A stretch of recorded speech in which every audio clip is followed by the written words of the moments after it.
In this video, you're going to learn about product and sum term, SOP and POS expressions, Minterm and Maxterms, and finally, we'll be looking at standard or canonical SOP and POS. Now, let us look at what a literal is. A literal is a Boolean variable or its complement. So if you're having a variable called x, then x is a literal, and similarly x dash is also a literal.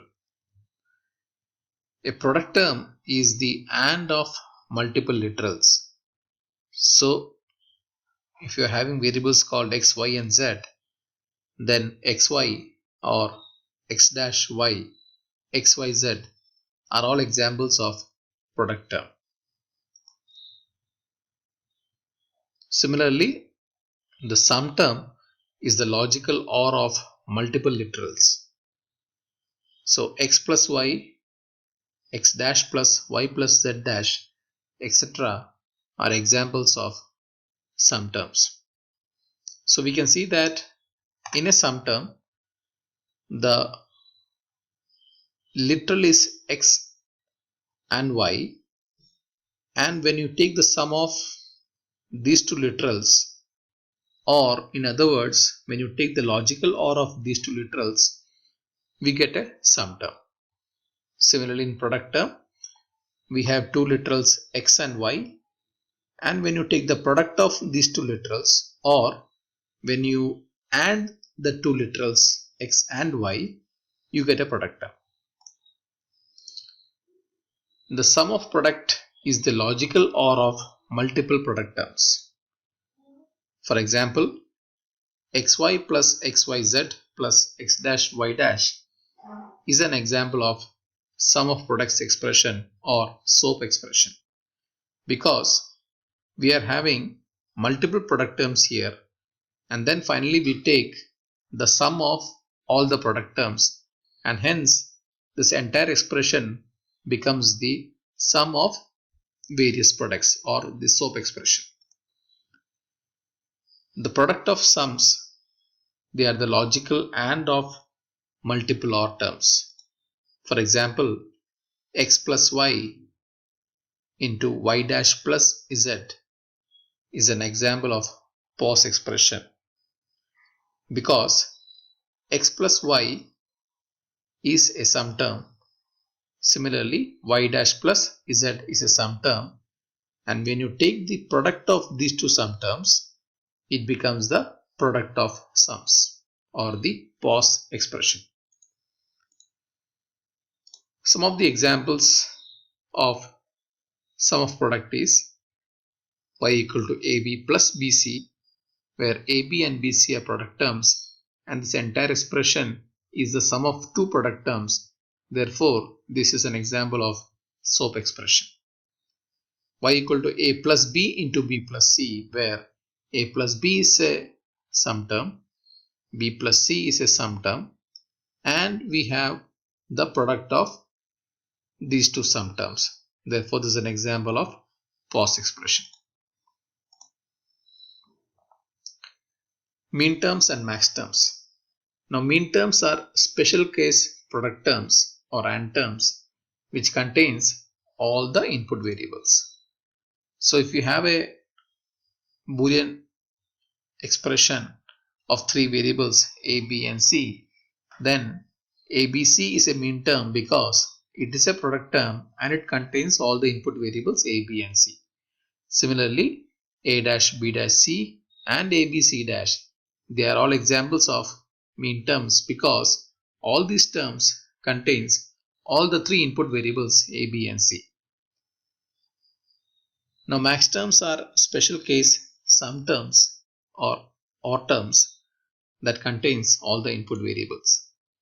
For example, a plus b plus c and a dash plus b dash plus c, these are two examples of maxterms because a plus b plus c is a sum term and it contains all the three input variables a, b and c. Similarly, a dash plus b dash plus c is a maxterm because it is a sum term and it contains all the three input variables A, B and C. If you look at this table, it shows the various minterms and maxterms for two variables x and y. So for two variables x and y, all the possible combinations are given here. There are 4 possible combinations. And for the first combination, when x equal to 0 and y equal to 0, the corresponding minterm is x bar y bar. For x equal to 0, y equal to 1, the corresponding minterm is x bar y. So you might observe that when the variable is 0, you take a complement of that particular variable when you write the minterm. And similarly, when the value of the variable is 1, you write the true form of that particular complement, particular variable.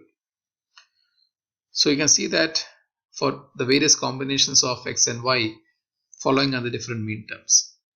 In Maxterms, you just take the opposite of what you've done in minterm. So in Maxterms is some term, so you have the plus symbol in all these Maxterms, which stands for the OR function. And you might see that when the value of the variable is 1, you take the complement here. So because the value of y is 1, you make it y bar. Similarly, when the value of x is 1, you make the value of the variable x bar. So it is x bar plus y. So when x equal to 1 and y equal to 1, it is x bar plus y bar. Similarly, when x equal to 0 and y equal to 0, you don't take the complement. You take the true form of that particular variable. So it becomes x plus y. Some of the important points are: an input variable is complemented when it has a value of 0 if you are writing minterms. An input variable is complemented when it has a value of 1 if you are writing maxterms. M denotes minterm and capital M denotes maxterm. So small m stands for minterm and capital M stands for maxterm. You might also see the subscript here, 0, 1, 2 and 3. These are the decimal values of the corresponding terms. These are all the index of the different terms. So you have M0, M1, M2, M3 and capital M0, M1, M2, M3 for a two variable expression. You might also observe that the maxterm is the complement of the minterm. Coming to canonical SOP and canonical POS. Canonical SOP or standard SOP are the expressions where all the terms are minterms. For example, you have an expression of 3 variables f of abc, and this particular equation abc dash plus ab dash c dash plus abc is in standard SOP form because all the 3 terms are minterms here. Now a standard POS term or a canonical POS expression is a POS expression which has got all the terms as maxterms. For example, f of abc equal to a plus b dash plus c into a dash plus b dash plus c. Here you might observe that all the input variables a, b and c are present in both the sum terms. You have two sum terms here and both the sum term contains all the input variables a, b and c. Therefore, these two terms are maxterms and hence this entire expression is known as the canonical POS expression. So in summary, you learned about sum term and product term. You also learned about SOP and POS expressions. And then you learned about minterms and maxterms. And finally, you learned about standard SOP and standard POS, or the canonical SOP and canonical POS. Thank you.